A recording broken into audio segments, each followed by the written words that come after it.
എല്ലാവർക്കും നമസ്കാരം. ആസ്ട്രോ മലയാളത്തിലേക്ക് സ്വാഗതം.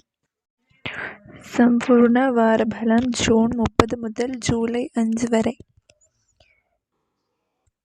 മേടക്കൂറ് അശ്വതിയും ഭരണിയും കാർത്തിക ആദ്യത്തെ കാൽഭാഗവും. ജൂൺ മാസം കഴിഞ്ഞ് ജൂലൈ മാസം ആരംഭിക്കുന്ന ഈ ആഴ്ച മേടക്കൂറുകാർക്ക് പൊതുവെ അനുകൂലമായ ഫലങ്ങളാണ് അനുഭവപ്പെടുക. കാര്യങ്ങൾ നടത്തി എടുക്കുന്നതിനേക്കാൾ തടസ്സം മാറിക്കിട്ടും. കുടുംബത്തിൽ സന്തോഷവും സമാധാനവും നിലനിർത്താൻ സാധിക്കും. ആരോഗ്യകാര്യങ്ങളിൽ പ്രത്യേക ശ്രദ്ധ വേണം. സ്ഥാനക്കയറ്റം ഉണ്ടാകും. ഇടവക്കൂറ് കാർത്തിക അവസാനത്തെ മുക്കാൽ ഭാഗവും രോഹിണിയും മകയിരത്തിൻ്റെ ആദ്യ പകുതിയും. ഇടവക്കൂറുകാർക്ക് സാമ്പത്തിക കാര്യങ്ങളിൽ നല്ല അനുഭവങ്ങൾ ഉണ്ടാകും. പ്രാർത്ഥനകളിലൂടെ കാര്യങ്ങൾ അനുകൂലമായിരിക്കും. പ്രതിസന്ധികളൊന്നും അനുഭവപ്പെടുകയില്ല. കുടുംബത്തിൽ മംഗളകാര്യങ്ങൾ നടക്കും. ജോലി രംഗത്ത് കൂടുതൽ നേട്ടങ്ങൾ ഉണ്ടാക്കാൻ സാധിക്കും. മിഥുനക്കൂറ് മകയിരത്തിൻ്റെ അവസാന പകുതിയും തിരുവാതിരയും പുണർദത്തിൻ്റെ ആദ്യത്തെ മുക്കാൽ ഭാഗവും. മിഥുനക്കൂറുകാർക്ക് കണ്ടകശനി ഉള്ളതിനാൽ ചെറിയ തോതിൽ തലവേദന അനുഭവപ്പെട്ടേക്കും. ദൈവാനുഗ്രഹം ഉള്ളതിനാൽ കുടുംബത്തിൽ സ്വസ്ഥതയും സമാധാനവും നിലനിർത്താൻ സാധിക്കും. സാമ്പത്തിക സ്ഥിതിയിലും ചെറിയ പുരോഗതി പ്രതീക്ഷിക്കാം. പുതിയ ഗൃഹോപകരണങ്ങൾ വാങ്ങാൻ സാധിക്കും. കർക്കിടകക്കൂറ് പുണർദത്തിൻ്റെ അവസാനത്തെ കാൽഭാഗവും പൂയവും ആയില്യവും. കർക്കിടകക്കൂറുകാർക്ക് ഈ ആഴ്ച പൊതുവെ അനുകൂല ഫലങ്ങൾ പ്രതീക്ഷിക്കാം. ജോലി രംഗത്തും കുടുംബത്തിലും സ്വസ്ഥത വീണ്ടെടുക്കാൻ സാധിക്കും. ദൈവാനുഗ്രഹമുള്ളതിനാൽ പ്രതിസന്ധികളെ മുഴുവൻ മറികടക്കാൻ സാധിക്കും. ഔദ്യോഗിക രംഗത്ത് ഉയർന്ന പദവികൾ ലഭിക്കും. വീട്ടിൽ മംഗളകാര്യങ്ങൾ നടക്കും.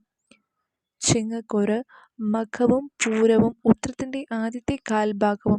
ചിങ്ങക്കൂറുകാർക്ക് ഈ ആഴ്ച പൊതുവെ നല്ല ഫലങ്ങൾ അനുഭവപ്പെടും. ജോലിക്കാര്യങ്ങളിൽ കൂടുതൽ ശ്രദ്ധ വേണം. രോഗാരിഷ്ടങ്ങൾ വരാതിരിക്കാൻ പ്രത്യേകം ശ്രദ്ധിക്കുക. കുടുംബത്തിൽ സ്വസ്ഥത ഉണ്ടാകും. സാമ്പത്തിക കാര്യങ്ങളിലും നല്ല ഫലങ്ങൾ അനുഭവപ്പെടും. കന്നിക്കൂറ് ഉത്രത്തിൻ്റെ അവസാനത്തെ മുക്കാൽ ഭാഗവും അത്തവും ചിത്തിര ആദ്യത്തെ പകുതിയും. കന്നിക്കൂറുകാർക്ക് ജോലി രംഗത്തെ തടസ്സങ്ങളെയെല്ലാം മറികടക്കാൻ കഴിയും. കൂടുതൽ അംഗീകാരം നേടിയെടുക്കാനും സാധിക്കും. സാമ്പത്തിക കാര്യങ്ങളിലും അനുകൂല ഫലങ്ങൾ പ്രതീക്ഷിക്കാം. ആരോഗ്യകാര്യങ്ങളിൽ കൂടുതൽ ശ്രദ്ധ കേന്ദ്രീകരിക്കണം.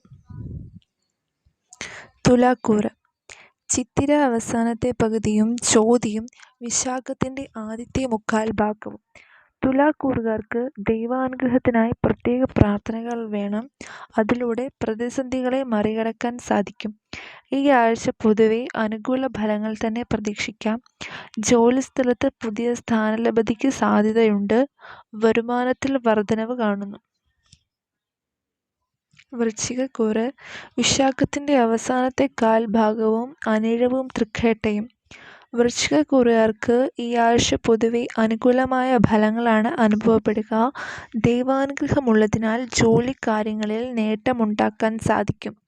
ഏറ്റെടുത്ത കാര്യങ്ങൾ വിചാരിച്ചതുപോലെ ചെയ്തു തീർക്കാൻ സാധിക്കും.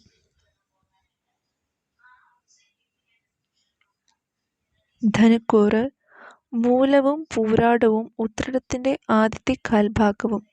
ധനുക്കൂറുകാർക്ക് ഈ ആഴ്ച ഇടപെടുന്ന കാര്യങ്ങളിൽ കൂടുതൽ ശ്രദ്ധ വേണ്ടിവരും. കുടുംബകാര്യങ്ങളിലും ജോലി രംഗത്തും അനുകൂലമായ ഫലങ്ങളാണ് അനുഭവപ്പെടുക. സാമ്പത്തിക കാര്യങ്ങളിലും നല്ല ഫലങ്ങൾ പ്രതീക്ഷിക്കാം.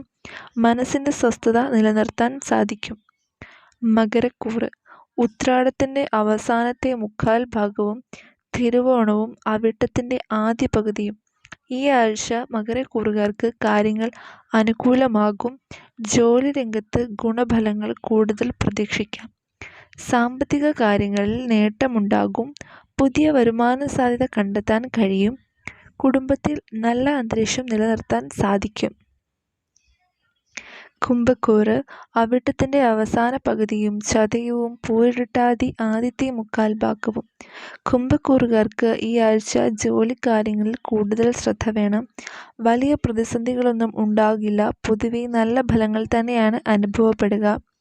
ചെലവ് നിയന്ത്രിക്കണം, പുതിയ ദൗത്യങ്ങൾ ഏറ്റെടുക്കേണ്ടി വരും, ആരോഗ്യകാര്യങ്ങളിൽ ജാഗ്രത പുലർത്തണം.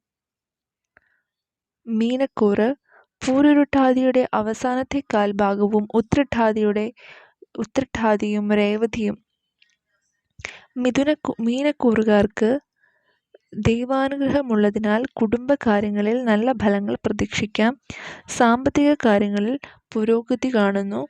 ജോലിരംഗത്ത് ഉയർച്ചയുടെ സൂചനകൾ ലഭിക്കും. ആരോഗ്യകാര്യങ്ങളിൽ ജാഗ്രത വേണം.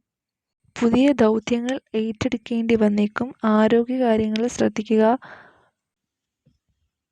കുടുംബത്തിൽ നല്ല അന്തരീക്ഷം നിലനിർത്താൻ സാധിക്കും. എല്ലാവർക്കും നന്ദി. കൂടുതൽ വീഡിയോസിനായി അസ്ട്രോ മലയാളം സബ്സ്ക്രൈബ് ചെയ്യുക, ലൈക്ക് ചെയ്യുക, ഷെയർ ചെയ്യുക.